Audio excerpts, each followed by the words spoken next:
عزيز دكتور، بس يمكن بدنا نقل دم لأن الناس فتها كثير. اسحبوا له دم وعملوا له زمره بسرعه. شو صاير معه؟ واحد ضرب الموتور وهرب بس كمشوه. يلا طلبوا له صور لجسمه كله. يلا نحطوها هون. سلامة قلبك يا عمري، سلامة قلبك يا حبيبتي. هذا ولد مو طبيعي، مجرم.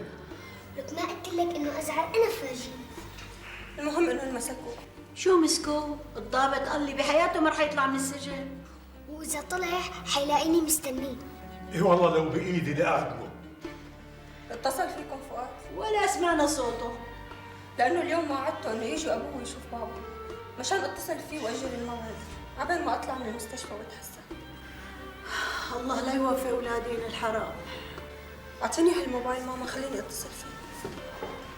يعني بيكون فايق هلا امي؟ ليش قديش الساعة؟ يعني قريب التسعة. كيفك ريحان؟ الحمد لله على السلامة. الله يسلمك. كيفك خالي؟ كيفك عمو؟ الحمد لله. من الله مناح، من عبيده لا. وانا اخو رامي. اهلين حبيبي. هذا فؤاد. اهلين يا يا ابني. ابني. السيارة طرقتك؟ موتور. شو أعمى؟ بالعكس مفتح كتير، وهو اصلا طرقني. شو؟ الشاب اللي اتقتلت انت وياه قدام السوبر ماركت. عم تحكي جد؟ ايه بس كمان شو سلموه للشرطة. ما بكفيكم شو؟ كان لازم. يا بابا الحمد لله اللي اجت هيك وبس. الحمد لله. بس والله كأنه سيارة طرقتك. لا لا، رجلي مشعورة شوي وايدي كمان.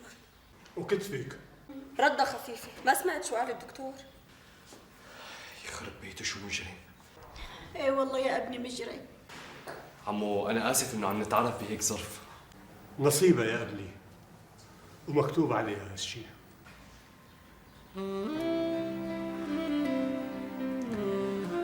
عمو أنا بيشرفني إنه أطلب إيد بنتك ريحان، وحدد الوقت المناسب وبجي أنا والبابا والماما وبنتشرف بزيارتكم.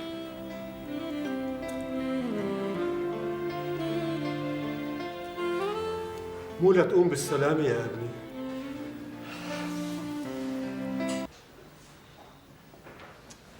ليش حاطينك هون؟ ليش مو بغرفة لحالك؟ من الاسعاف جابوه لهون، قال ما في غرف فاضية. عمو بعد إذنك أنا بدي نقل على مشفى خاص. ما في داعي فؤاد. مو معقولة تنامي هون والناس عم تتوجع، بصير تتوجعي مثلهم. بتعود عليهم. طيب كم يوم حتبقي هون؟ بس اقدر امشي على رجلي بيطلعوني. معناته اليوم تنتقلي على مشفى خاص. يا عمو نحن مو قدرتنا على المشفى الخاص. عمو مين قال لك انه انت رح تدفع قرش واحد؟ وحياتك لحطها باحسن مستشفى من البلد. هلا هذا شاب وشاكر شاب. يعني هذا احسن؟ بس وعشرة شاكر زفت. عن اذنكم شوي. الو يعطيك العافيه دكتور. تتهني بهالعريس يا بنتي. مو لنشوف ابوه بالاول؟ ان شاء الله. ما بعرف شو بدي اقول لك. لا تقولي ولا تعيدي، المهم عندي راحتك.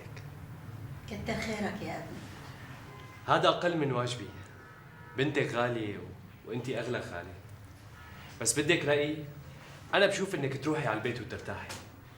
يعني الممرضات والاطباء ما رح يتركوها، وانا موصيهم فيها اخر توصاي. ايه ماما، قومي روحي على البيت مشان بابا. يعني انت بتعرفي. يا عمري والله مالي قلب اتركك. يا ماما ما فيني شيء، وشوية هالوجع عم بتحمله. بتحبي وصيك خالي؟ ليكي وقال عم بسألها. شرفي.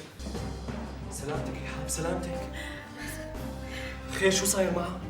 كانت حرارتها 39 وشحطة، عطوها ابرة. نزلت الحرارة بس المغص اللي ببطنها ما عم يركض رغم انه عطوها ابرة. بسيطة ماما بسيطة. دخيلك يا ابني، الله يرضى عليك، اسألي الدكتور شو قصتها. ليش هو ما قال لك؟ ليش ان الدكاترة بيفهموك شيء؟ شوف حالتها شلون صايرة. طيب ولا يهمك، رح افهم منه. سلامتك يا أبو. يسلموا ايديك على هالوردات الحلوين. الله يرضى عليك، حاجتك روح ارتاح ببيتكم.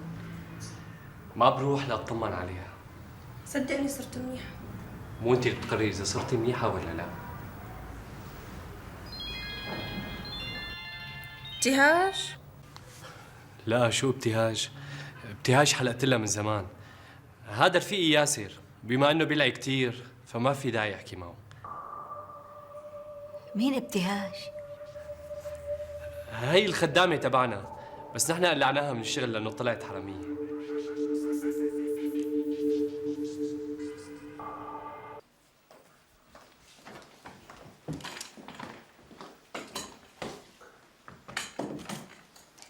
هذا تحليل الدم كله بتعمل لي اياه بكره، ولازم يكون التحليل على الريق 10 ساعات ما بتكون حاطه بتمها شيء. يا ترى شبني ليش هيك قلب وشها للدكتورة؟ طيب عفوا دكتورة، هي شو معها؟ على ضوء نتيجه التحليل بنعرف شو معه، وان شاء الله يكون الامر بسيط. ان شاء الله. والله مو مبين بسيط يا دكتورة.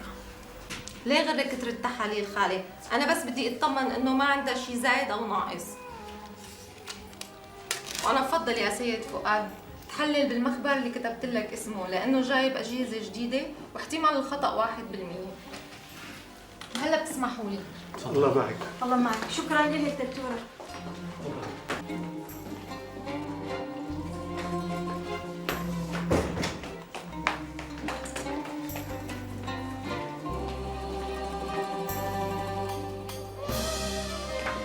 شوفي حبيبة قلبي، من هلا للصبح ما بتدوقي شيء، وبكره الصبح بتروحي بتحللي الدم. شوفي شو طلع معي.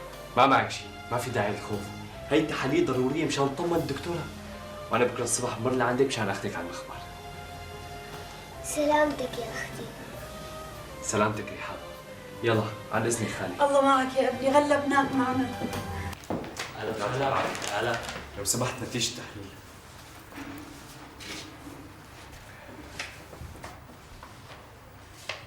وين صاحبة التحليل؟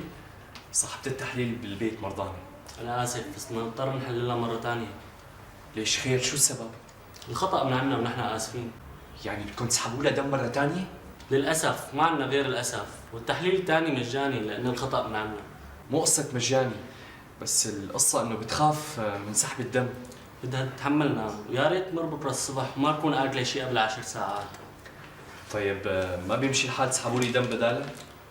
عم بمزح معك ولا يهمك. شكرا لك. مع السلامة. إن شاء الله يطلع التحليل الثاني سلبي. غلط بالتحاليل؟ شلون هيك؟ مع إنه المخبر أجهزته حديثة. معلش يا بابا، الله يصبرك. فؤاد ليكون طلع شيء بالتحليل وما بدك تقلي. معقولة أنت الثانية؟ لكن أنا ليش خايفة؟ ايه انت طول عمرك خويفة امي. هلا أنت ليش ما بتقومي بتمشي؟